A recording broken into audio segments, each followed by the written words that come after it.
तो हमारा चैप्टर था जीव विज्ञान। क्या था? जीव विज्ञान। और जीव विज्ञान के अंतर्गत हम पढ़ा रहे थे मानव शरीर की संरचना। क्या पढ़ा रहे थे? और ये मानव शरीर हमारा 11 तंत्रों से मिलकर बना है। कितने तंत्रों से? पहला तंत्र था हमारा इंटेग्यूमेंट्री सिस्टम। क्या? इंटेग्यूमेंट्री सिस्टम, अध्यावरणीय तंत्र, जिसे हम आपको पढ़ा चुके हैं। दूसरा तंत्र था हमारा पाचन तंत्र। क्या? Digestive system. क्या? उसे भी हम आपको पढ़ा चुके हैं। और आज तीसरा तंत्र है शोषण तंत्र। क्या? शोषण तंत्र। अब बच्चों, शोषण तंत्र को इंग्लिश में कहते हैं, शोषण तंत्र को इंग्लिश में कहते हैं रेस्पिरेटरी सिस्टम। क्या?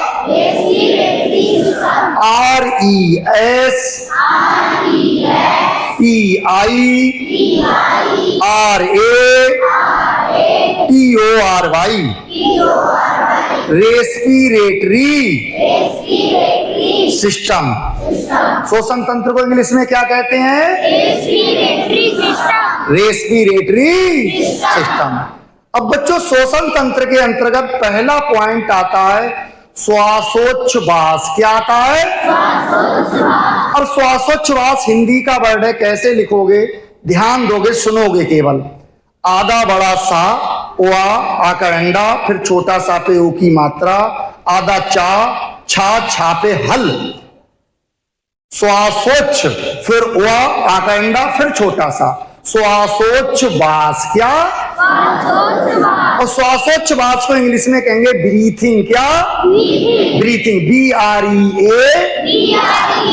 BREATHING, breathing. श्वासोच्छ्वास को इंग्लिश में क्या कहेंगे? अब ध्यान दो, श्वासोच्छ्वास का अर्थ होता है सांस लेना। क्या होता है? अब आप सांस में ऑक्सीजन लेते हो। क्या लेते हो? Oxygen, O2। क्या लेते हो? किससे लेते हो? वायु से। वायु वायुमंडल में है, और वायु से आप सांस में क्या लेते हैं? Oxygen, O2। तो इसी को श्वासोच्छ्वास कहते हैं।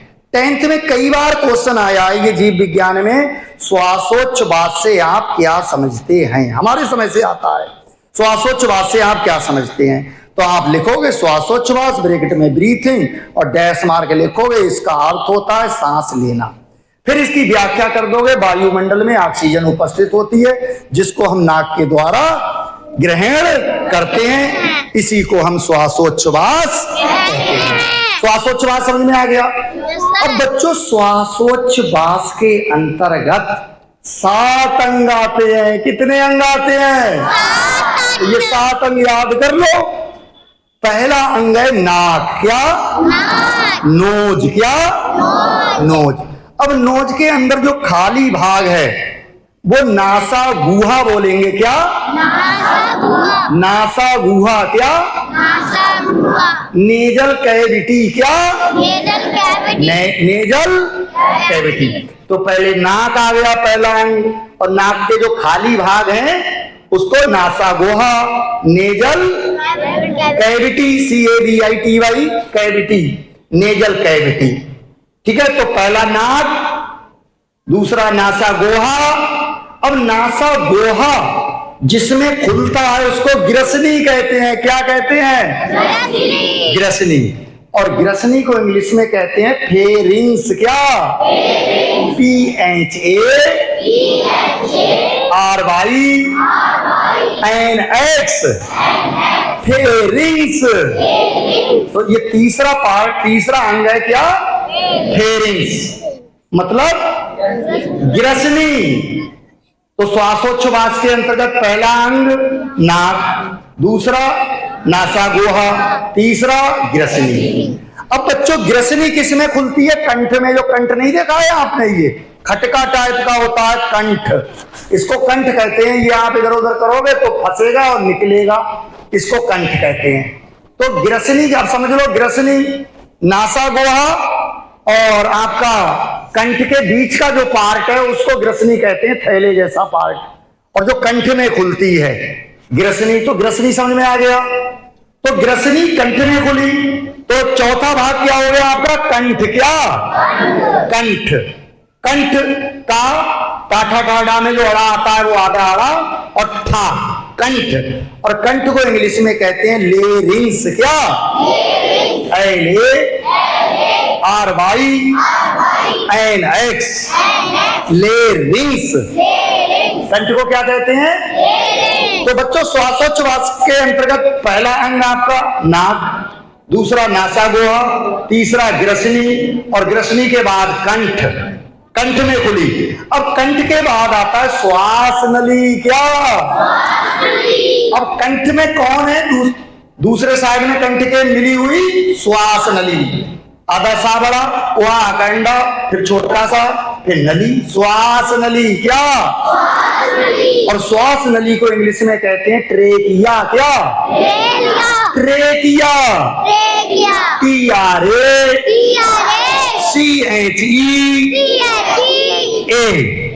ट्रेकिया। तो पांचवा अंग क्या था आपका? ट्रेकिया, श्वास नली। अब बच्चों ये श्वास नली 12 सेंटीमीटर लगभग लंबी होती है, फेफड़ों तक आती है ये। और ये आने के बाद ये श्वास नली दो भागों में बट जाती है, क्योंकि दो फेफड़े हैं।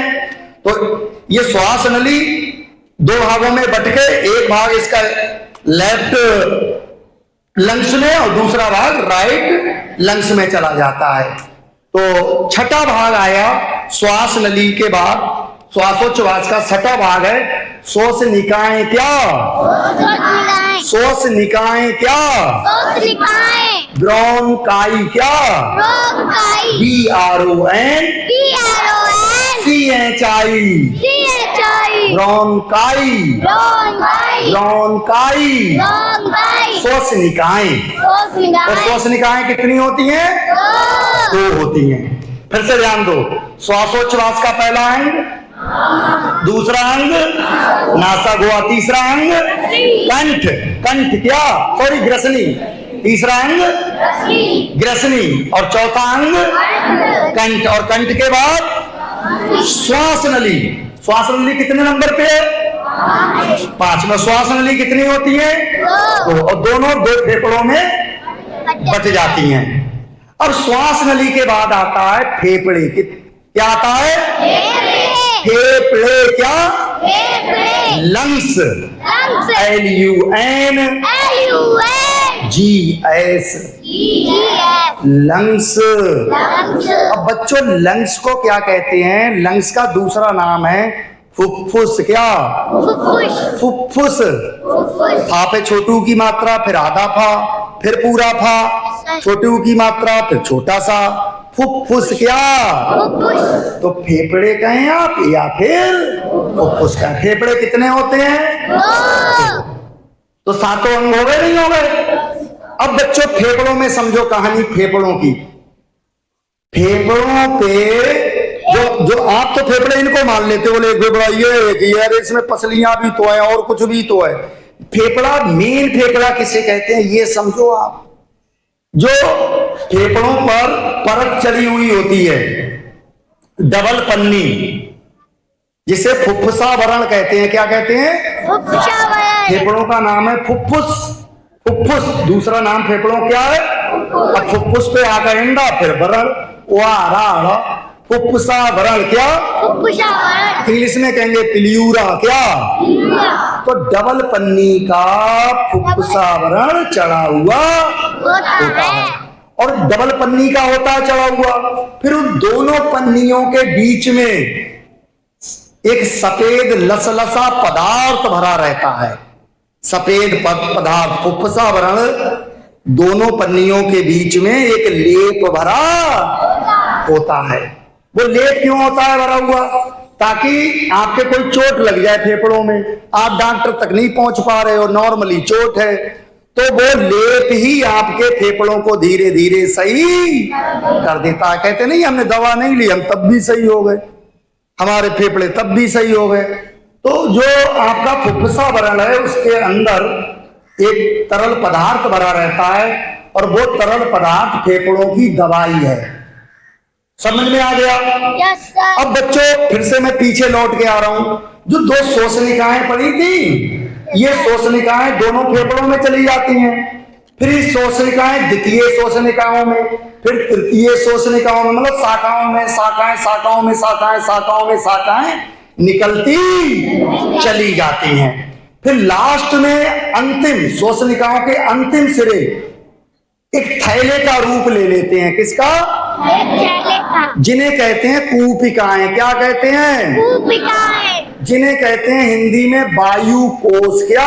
वायु। जो आपने ऑक्सीजन ली थी, वो ऑक्सीजन उन वायु कोश में जाकर भर जाती है, उन कूपिकाओं में जाकर भर जाती है। इतना समझ में आ गया? कूपिकाओं में क्या पहुंच गया? ऑक्सीजन। क्या पहुंच गया? ऑक्सीजन कूपिकाओं में पहुंच गई।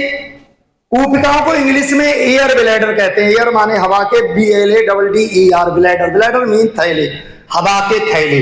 और ये हवा के थैले कूपिकाएं दोनों लंग्स में कितनी होती हैं? लगभग 30 करोड़। कितनी होती हैं? लगभग 30। तो वो 30 करोड़ श्वसनिकाएं भी हो गई। जो श्वसनिकाओं के अंतिम सिरे हैं वो 30 करोड़ हो गए, और उन्होंने कूपिकाएं मुड़ के बन गई, वो कूपिकाएं हवा के थैले बन गए।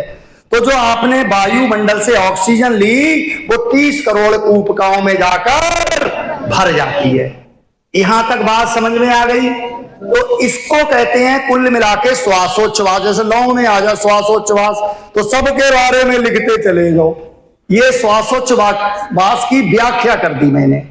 अब आगे बहुत महत्वपूर्ण पॉइंट 2 मिनट में खत्म होने जा रहा है। अब ये ऑक्सीजन जो कूपिकाओं में चली गई, इन कूपिकाओं में रक्त केशिकाएं भी हैं। क्या? रक्त माने खून की, केश माने बालों जैसी पतली नसें जिनमें खून है, और उन रक्त केशिकाओं में आरबीसी है। कौन है? आरबीसी। मतलब रक्त में, आपके रक्त माने खून में लाल रक्त कणिकाएं, लाल रक्त कणिकाएं तैरती रहती हैं। क्या? और लाल रक्त कणिकाओं को शॉर्ट में इंग्लिश में आरबीसी कहते हैं। क्या? Red blood corpuscles, RBC.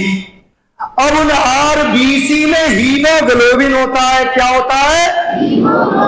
Haemoglobin. क्या? हीमोग्लोबिन। फिर से ध्यान दो। खून में होता है, आपके खून में कण होते हैं लाल, जिनको कहते हैं लाल रक्त कणिकाएं, और उन लाल रक्त कणिकाओं में क्या होता है? हीमोग्लोबिन। क्या होता है? हीमोग्लोबिन। और हीमोग्लोबिन शब्द 2 शब्दों से मिलकर बना है, हीम प्लस ग्लोबिन। क्या? Haem plus globin. Haem plus globin. Haem mean होता है लोहा। हीम मीन क्या होता है? लोहा। लोहा नहीं देखा है आपने? और ग्लोबिन होता है प्रोटीन। क्या होता है? प्रोटीन। मतलब हीम मीन लोहे को ग्लोबिन नाम का प्रोटीन चारों तरफ से घेरे रहता है। समझ में आ गया? खून में लाल रक्त कणिकाएं तैरती रहती हैं, लाल रक्त कणिकाओं में हीमोग्लोबिन होता है, और हीमोग्लोबिन में हीम होता है। हीम और ग्लोबिन नाम का प्रोटीन उनको चारों तरफ से घेरे रहता है। अब कहानी समझिए। वो हीमोग्लोबिन क्या करता है? जो आपकी ऑक्सीजन है जो कूपिकाओं में चली गई है, उस ऑक्सीजन से क्रिया कर लेता है। उस ऑक्सीजन से क्रिया कर लेता है। हीम माने लोहा। लोहा ऑक्सीजन से क्रिया नहीं करता है। आप लोहे को डाल दो अभी खुले में, तो वो ऑक्सीजन से क्रिया कर लेगा। वो उसपे क्या आ जाती है? काई कहते हो, काई आ गई। और वो काई कैसी होती है? लाल। कैसी होती है? लाल। वो काई कैसी होती है? लाल। वो लाल इसलिए होता, पपड़ी बन जाती है लाल पपड़ी। लाल पपड़ी इसलिए बन जाती है क्योंकि उसने ऑक्सीजन से क्रिया कर ली। अब हीमोग्लोबिन में जो हीम नाम का पदार्थ है, वो जब ऑक्सीजन से मिलता है कूपिकाओं में, तो वो ऑक्सी हीमोग्लोबिन बनाता है। क्या? अब वो हीमोग्लोबिन नहीं रहा, जब वो ऑक्सीजन से मिला तो उसने क्या बनाया? Oxy haemoglobin. मतलब एक लाल पदार्थ बनाया, और उस लाल पदार्थ की वजह से ही खून का रंग लाल होता है। खून का रंग लाल क्यों होता है भाई? हीमोग्लोबिन ने ऑक्सीजन से क्रिया की, वो खुद लाल हुआ, फिर उसने खून को भी लाल कर दिया। समझ में आ गया? अब ये हीमोग्लोबिन खून के द्वारा पहुंचता है कोशिकाओं में। कहां पहुंचता है? और उधर मैंने इससे पहले बताया पाचन तंत्र कोशिका में आता है, पचा हुआ भोजन, ग्लूकोज वगैरह। समझ में आ रहा है? ग्लूकोज आता है। तो ये हीमोग्लोबिन उस ऑक्सीजन को कोशिकाओं में ले जाकर छोड़ देता है। उधर पचा हुआ भोजन खून के ही द्वारा कोशिकाओं में आया है, तो पचा हुआ भोजन और ऑक्सीजन दोनों मिलकर क्रिया करते हैं, तो ऊर्जा मिलती है हमें। क्या ऊर्जा? मतलब हीमोग्लोबिन ऑक्सीजन को कोशिकाओं में जाकर छोड़ देता है, फिर वहां एक क्रिया होती है। जब वहां क्रिया होती है तो वहां ऊर्जा प्लस कार्बन डाइऑक्साइड भी निकलती है। क्या? ऊर्जा प्लस कार्बन डाइऑक्साइड। फिर उधर से कार्बन डाइऑक्साइड को ग्रहण करता है कोशिकाओं से। कौन? हीमोग्लोबिन। हीमोग्लोबिन ने कोशिकाओं में जाकर ऑक्सीजन को छोड़ दिया। अब वहां से उसने कार्बन डाइऑक्साइड प्राप्त कर ली कोशिकाओं से, वो खाने के द्वारा आई है कार्बन डाइऑक्साइड कोशिकाओं में। अब उससे क्रिया करके उसने बनाया कार्बो हीमोग्लोबिन। क्या? कार्बो हीमोग्लोबिन। क्या बनाया? अब वो कार्बो हीमोग्लोबिन फिर से वापस लाता है फेफड़ों में और वो कूपिकाओं में छोड़ देता है। ऑक्सीजन को लेके गया कोशिकाओं तक, फिर कोशिकाओं से कार्बन डाइऑक्साइड को फिर लेके आया और उसने कूपिकाओं में छोड़ दिया। जब कूपिकाओं में छोड़ दिया, फिर वो कूपिकाएं फेफड़ों के द्वारा फिर वो कार्बन डाइऑक्साइड मुंह या नाक के द्वारा हम फिर से बाहर निकाल देते हैं। समझ में आ रहा है? जो आप हथेली मुंह पे लगा रहे हैं तो हवा जो टकरा रही है वो कार्बन डाइऑक्साइड है, जो नाक से मुंह से हवा निकल रही है। समझ में आ रहा है? वो हीमोग्लोबिन वापस लेके आया है। समझ में आ गया बेटा? जिसको वायुमंडल में छोड़ देते हैं। अब यहां पर 1 मिनट की बात, ये जो वायुमंडल में ऑक्सीजन हमने ली है, ये पेड़ छोड़ते हैं। पेड़ वायुमंडल में छोड़ते हैं ऑक्सीजन, जिसको हमने ले लिया। हमने कार्बन डाइऑक्साइड को मुंह या नाक के द्वारा वायुमंडल में छोड़ा, उसको पेड़ पौधों ने ले लिया। इसका मतलब क्या हुआ? हमारा जीवन पेड़ पौधों पे डिपेंड है और पेड़ पौधों का जीवन हम पर डिपेंड है। हमें इस धरती पर जीव नहीं रहे तो पेड़ पौधे भी नहीं रहेंगे, या पेड़ पौधे नहीं रहे तो इस धरती पर मनुष्य भी या जीव जंतु भी नहीं रहेंगे। एक दूसरे का जीवन एक दूसरे पर निर्भर है। दूसरा आपने सुना होगा, रात में पेड़ के नीचे क्यों नहीं सोना चाहिए? बुजुर्ग लोग कहते हैं क्यों नहीं सोना चाहिए? क्योंकि रात में पेड़ पौधे ऑक्सीजन लेते हैं। हम तो रात में भी और दिन में 24 घंटा ऑक्सीजन ही लेते हैं। पेड़ पौधे रात में क्या लेते हैं? ऑक्सीजन। और क्या छोड़ते हैं? Carbon dioxide. क्या छोड़ते हैं? अब पेड़ के नीचे सोओगे तो कार्बन डाइऑक्साइड की मात्रा ज्यादा होगी, ऑक्सीजन की मात्रा कम होगी, और हमें जरूरत है ऑक्सीजन की, इसलिए हमें पेड़ पौधों के नीचे नहीं सोना चाहिए। कहानी समझ में आई नहीं आई? लास्ट पॉइंट वो रह गया जो शोषण वर्ड का जो लेसन है, शोषण तंत्र। शोषण किसे कहते हैं? शोषण क्रिया कहां होती है? शोषण क्रिया होती है बच्चों मेरे, शोषण क्रिया होती है कोशिकाओं में। कहां? कभी कभी बच्चे शोषण का अर्थ बता देते हैं सांस लेना। सांस लेना को कहते हैं श्वासोच्छ्वास। शोषण क्रिया जो कोशिकाओं में हो रही है, कार्बन डाइऑक्साइड मुक्त हो रही है और कहना चाहिए ऊर्जा मुक्त हो रही है। शोषण क्रिया कहां होती है? कोशिकाओं में। आज का टॉपिक इतना ही।